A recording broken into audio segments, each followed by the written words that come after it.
Seminario 10, envejecimiento, fisiología del adulto mayor, contenidos, definición, tipo de envejecimiento, relación del envejecimiento con los sistemas de control homeostático, capacidad funcional y fragilidad, diferencias entre senescencia con envejecimiento, relaciones de las teorías del envejecimiento, cambios en los distintos órganos en el adulto mayor, relación del envejecimiento con la red psicoinmunoneuroendocrina, factores de riesgo de la vida diaria, etapas fisiológicas que anteceden a la muerte y duelo. Definición: envejecimiento es la sumatoria de cambios en el organismo en el tiempo. Por ejemplo, tenemos la piel que cambia la función y el aspecto. También sucede lo mismo con los anexos cutáneos, el hígado, el corazón, el riñón y el cerebro. También puede cambiar la conducta. En definitiva, el organismo. Los cambios pueden ser neutros o positivos, pero la mayoría son negativos. Todo esto lleva a que en el balance el resultado es una disminución de las capacidades funcionales. Entonces la definición es la sumatoria de cambios de cualquier forma en el organismo en el tiempo que lleva a disminución de las capacidades funcionales y disminución de la respuesta al estrés de los sistemas de control homeostáticos que pueden llevar a la muerte del individuo. ¿Cuándo comenzamos a envejecer? A partir del momento que finaliza el desarrollo. Hablamos de desarrollo somático. Es alrededor de los 30 años, aunque algunos autores dicen que es a partir de la concepción. Este es un parámetro relativo. Depende de la vida que tenga cada uno. Y es el momento de máxima vitalidad donde se da. Por eso, algunos pueden decir que depende de la vida que tengan, envejezcan a otra velocidad.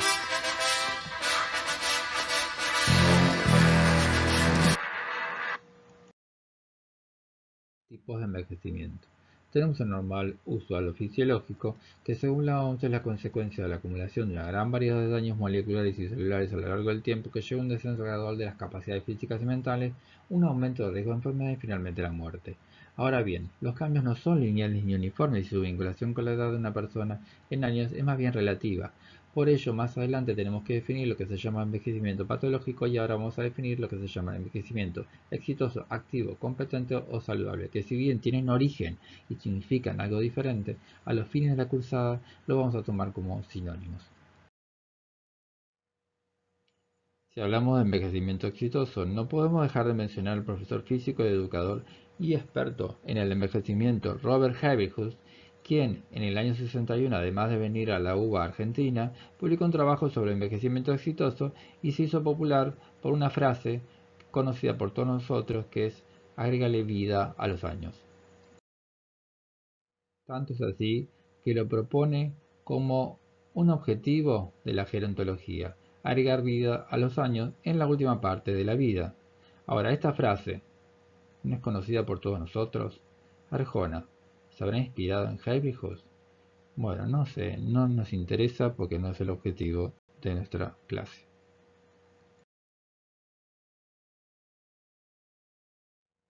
¿Cómo se llega al envejecimiento exitoso? Mediante dos teorías, la teoría de la actividad, la teoría de la desconexión.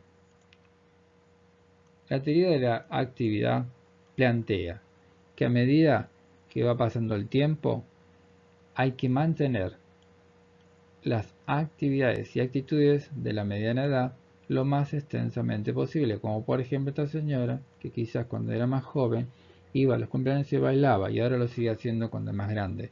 También tiene una actitud positiva y se relaciona con gente de la misma edad o que no sea de su edad.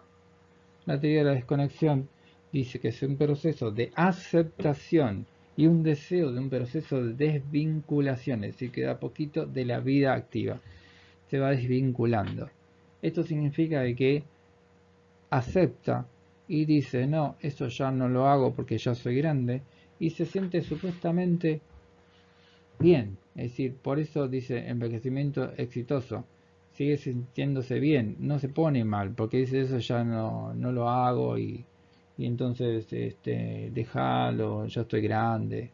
Entonces se va recluyendo con gente de sus pares y generalmente un poquito termina siendo un poquito más cascarrabia que el otro modelo. Vemos acá el extremo de la teoría activa que, bueno, dice hay que mantener las actividades lo más extensamente posible, pero acá, bueno, se pasó. De las dos teorías, la que prevalece el modelo activo. Para despedirnos de Henry Hood, no solamente del envejecimiento exitoso, sino que también identificó las etapas en la vida humana. Por ejemplo, primera infancia, infancia media, adolescencia, edad adulta, edad media, madurez tardía. Pero de todos ellos, recordemos lo que él llama edad media 30-60 años, que lo hablaba en lo que es el envejecimiento exitoso, la teoría activa.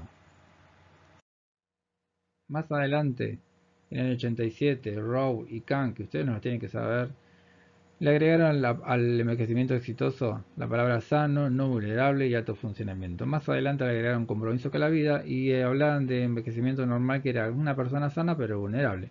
Y el patológico le agregaron que tenía que haber una enfermedad. Distinto es la acepción por ahora de la cátedra aceptada, es que en el envejecimiento patológico hay un envejecimiento acelerado y el ejemplo típico es la progeria, que hay un envejecimiento prematuro. Ahora vamos a un ejemplo para ver a cuál pertenece. Abuela, llegué. Bueno, ¿qué anda haciendo? En la compu. Ah, abuela, ¿usted tiene Facebook? Claro, mira, acá estoy con dos de mis mejores amigas. Tuvimos ayer un tequila. Nos hicimos mierda.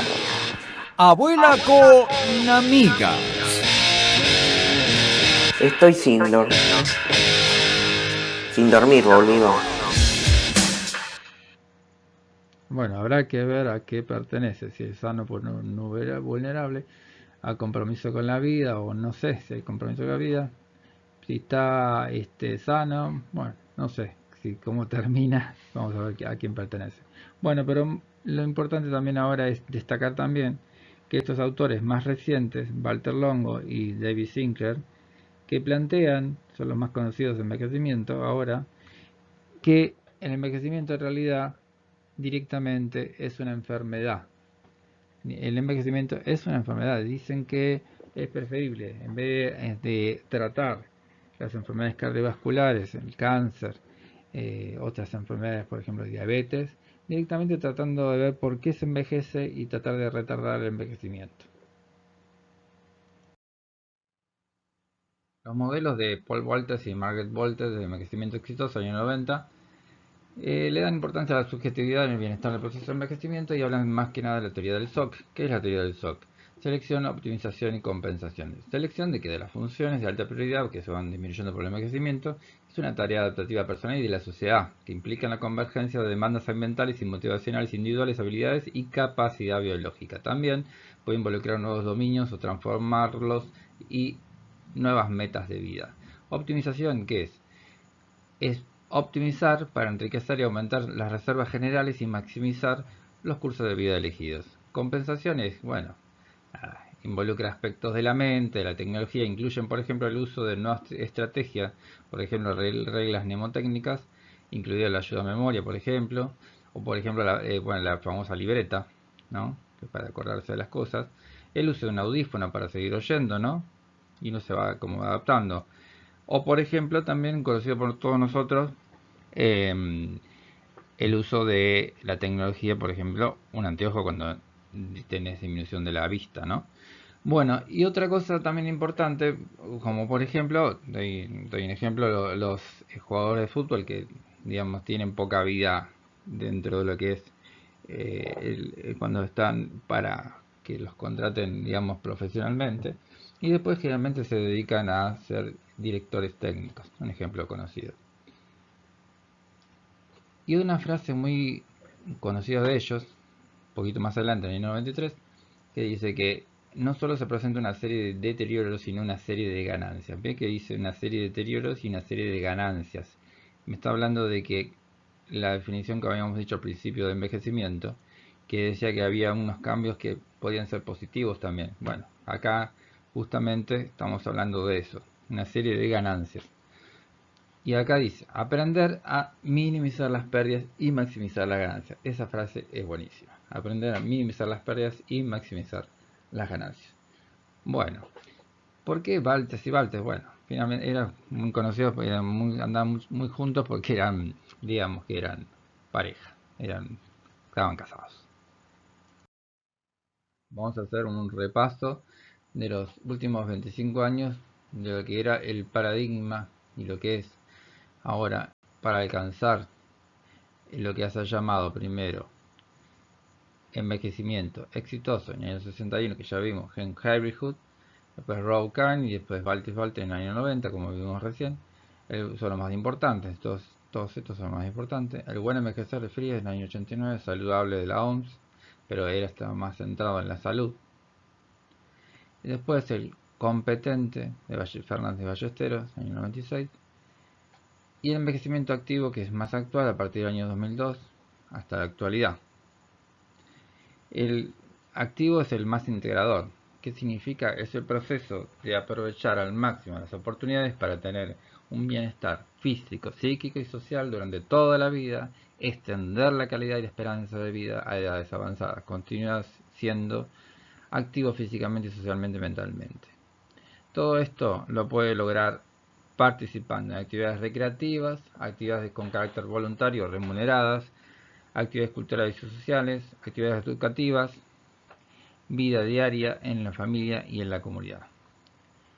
El envejecimiento activo es positivo para todos, no interesa las facultades psíquicas que tenga alguna discapacidad o algo, ni el estado socioeconómico o ubicación geográfica de la persona. Acá vemos, por ejemplo, dice vida diaria en la familia. Muchas veces habíamos dicho la teoría de la desconexión de envejecimiento exitoso. De Henry Hood decía que de a poquito se iba desconectando, dejando hacer las actividades que les parecía que ya no los podía hacer porque era grande, entonces se iba recluyendo y iba quedando con digamos, nada más que con los pares. Bueno, llegamos entonces a la diapositiva más importante porque resume todo y aparte porque lo tomamos como sinónimos a todo esto para ustedes. Herbig Hood en el año 61 habíamos dicho que la teoría del envejecimiento exitoso, que hablaba de la hipótesis de la actividad, que dice que había que mantener las actividades y actitudes de la mediana edad lo más extensamente posible. Luego Rowe Kahn en el año 87 decía que el envejecimiento exitoso era una persona que va a ser más sana, no tan vulnerable, alto funcionamiento y compromiso con la vida. Y después Valtes y Valtes decía que el envejecimiento exitoso no solo una serie de deterioros, sino una serie de ganancias, aprender a minimizar las pérdidas y maximizar las ganancias. La famosa teoría de selección, optimización y compensación, por ejemplo, compensación con un bastón, con un anteojo, con un audífono. Y esta es la más actual, que envejecimiento activo implicaba un proceso de aprovechar al máximo las oportunidades para tener un bienestar físico, psíquico y social durante toda la vida, extender la calidad de vida y esperanza de vida a edades avanzadas, continuar siendo activo físicamente, socialmente y mentalmente, participando en todo tipo de actividades, si es positivo para todos, sin consideración alguna de las facultades psíquicas o físicas ni el estado socioeconómico o ubicación geográfica. Llegamos a esta diapositiva que tiene que ver con la definición de envejecimiento que habíamos dicho al principio, que se alteraba la respuesta homeostática frente al estrés. Vemos cómo a medida que va pasando el tiempo hay una reducción de las funciones y con esto se va disminuyendo la reserva homeostática de cada sistema y aparato. Por ejemplo, acá tenemos las funciones máximas de, por ejemplo, el corazón, y acá, o por ejemplo del pulmón, que a medida que va pasando el tiempo, la respuesta, lo que significa máximo o mínimo, va disminuyendo con la edad, como habíamos dicho, más o menos a partir de los 30 años. Aunque dijimos que en realidad va haciéndose desde el nacimiento y se hace más evidente a partir de los 30 años. Entonces, a medida que va pasando el tiempo, yo tengo en realidad que significa homeostasis. Homeostasis es los famosos máximos y mínimos que puede mover o modificar el organismo ante una exigencia, por ejemplo un estrés, y volver a su lugar. A medida que va pasando el tiempo, este rango que yo tengo de máximos y mínimos, conocidos entonces por fisiología, van disminuyendo. Y a esto lo llamamos homeoestenosis. Estenosis es como como las bacterias que se van estenosando, se van endureciendo, se van como achicando. Bueno, este rango entonces se va como estenosando. Y esto coincide con un aumento de la vulnerabilidad. Bueno, este gráfico es interesante porque nos habla de capacidad funcional durante el ciclo vital. Nos habla de que las capacidades funcionales, al principio cuando son más chicos, tampoco están desarrolladas. Hay un umbral de discapacidad que también tiene que ver con el desarrollo en la primera infancia. Bueno, a medida que va pasando, el pulmón se va desarrollando y después adquiere la capacidad máxima. Lo mismo con el corazón, lo mismo que con la actividad muscular. El músculo se desarrolla mucho más cuando llega a los 30 años, la mayoría de los órganos. Luego empiezan a declinar y esa velocidad de declinación puede variar. Entonces, cuanto más varía en favor a la declinación, más se acerca a la discapacidad. Bueno, entonces ¿eso de qué depende? De los famosos estilos de vida. ¿Y qué es eso, los estilos de vida? Y que la persona fume, come de más, en exceso, o por ejemplo acá que esté postrado, no tenga ganas ni cambiar la computadora, tocar la computadora, ni se levanta para eso. Entonces esos estilos de vida van a hacer de que la curva se haga más pronunciada o no. Acá tenemos una más pronunciada. Entonces esa persona quiere hacer ejercicio y no puede, porque se ve que no vino ejercitándose. Entonces cuando quiere hacer ejercicio no puede. Bueno, y si lo contrario sería que vaya para el otro lado, por ejemplo, el envejecimiento exitoso activo, que tenga otra vida y todavía tenga más capacidad para desarrollar actividad física. Ahí está plasmado lo que sería envejecimiento activo exitoso. Para arriba sería el umbral de discapacidad.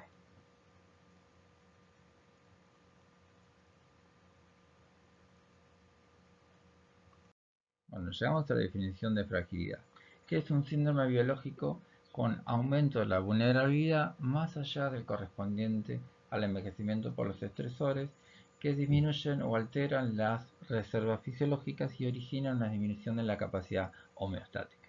Pero entonces yo digo, ¿qué diferencia hay con la definición de envejecimiento? Bueno, acá lo dice que hay un aumento de vulnerabilidad más allá del correspondiente al envejecimiento. Y ahí está la diferencia. Es un poco más todavía. Según Fried, considera que es un síndrome que lleva un círculo vicioso y es que está implicado en una sarcopenia, una disregulación neuroendocrina y una disfunción inmune. Ahora, ¿cómo podemos explicar la sarcopenia? Bueno, ya por el hecho de que una persona se jubile ya va disminuyendo la actividad o porque surja alguna enfermedad, por ejemplo, una enfermedad reumática, una incapacidad que va disminuyendo la actividad física, se va quedando en la casa o como habíamos dicho, dejando de hacer actividades que ya no le dice según él que no corresponden con son grandes, entonces va disminuyendo la masa muscular. Pero a nivel neuroendocrina podemos hablar de que hay una disminución de la GH, como dijimos, con el tiempo, a partir de los 30, que es gradual, pero después se van acrecentando. También en la mujer va disminuyendo abruptamente los estrógenos y también en el hombre paulatinamente va bajando la testosterona. También baja la DEA y la vitamina D. A todo esto le sumamos la IGF-1, que también disminuye con la edad. También esta disregulación neuroendocrina lleva una alteración, una disregulación del cortisol, que lleva una disfunción inmune. Esto me hace que aumente las citoquinas catabólicas y todo esto nos lleva a que tenga una disfunción inmune. ¿En qué consiste la disfunción inmune? Bueno, si aumenta las citoquinas catabólicas proinflamatorias, todo esto me va a llevar a un aumento del catabolismo muscular. Las citoquinas catabólicas justamente son catabólicas, entonces van a consumir el músculo. Y todo esto nos lleva a una sarcopenia. ¿Pero qué consiste de la disfunción inmune? Bueno, me va a aumentar la TNF-alfa, que eso nos va a dar disminución de ganas de comer, porque por eso le llaman caquexina también. Va a aumentar la interleuquina 1 y la interleuquina 6, son proinflamatorias. Aumenta la PCR, proteína C reactiva, y con todo esto nos va a llevar un aumento de la inmunidad humoral interna, con lo cual va a aumentar las enfermedades autoinmunes y va a disminuir la inmunidad externa. Por lo tanto, me va a favorecer las infecciones y el cáncer. Esto no lo tienen que saber, pero Fried también, ya que estamos, pone un criterio. Dice que para que se cumpla, para que digamos que tiene fragilidad una persona, lo hace en base más que nada a la sarcopenia, y dice que tienen que tener 3 o más criterios de los siguientes: pérdida de peso involuntaria de 4,5 kilos por año, sentimiento de agotamiento general, debilidad medida por fuerza de prehensión, agarrar, ¿no? Lenta velocidad al caminar, medida a una distancia de 4,6 metros, bajo nivel de actividad física, menos de 400 calorías por semana. Diagnóstico, entonces dijimos 3 o más criterios. Tampoco lo tienen que saber, pero para que por lo menos vean que hay muchos trabajos sobre fragilidad. El que vimos recién, el fenotipo de fragilidad, el síndrome de 3 aspectos, de la sarcopenia, de disregulación neuroendocrina y función inmune, y el otro, que es uno de los más conocidos, Rockwood, en el año 2005, plantea que hay como una escala de 70 aspectos que incluye enfermedades, condiciones de salud, síndromes geriátricos y medidas de discapacidad, que ahora vamos a verlo en un pantallazo nomás, no hay que saberlo. Bueno, entonces Rockwood agrupó esos déficits hasta construir una escala jerárquica con 9 niveles que abarcan desde la robustez hasta fragilidad. Vemos que está muy bien acá, está bien, se está manejando relativamente bien, después está vulnerable, un poco frágil, moderadamente frágil. Entonces vemos acá cómo va cambiando la persona. Acá nos habla de que está severamente frágil, dependiente por una persona. ¿Ves? Ya vemos la palabra dependiente por una persona. Muy severamente frágil y terminal.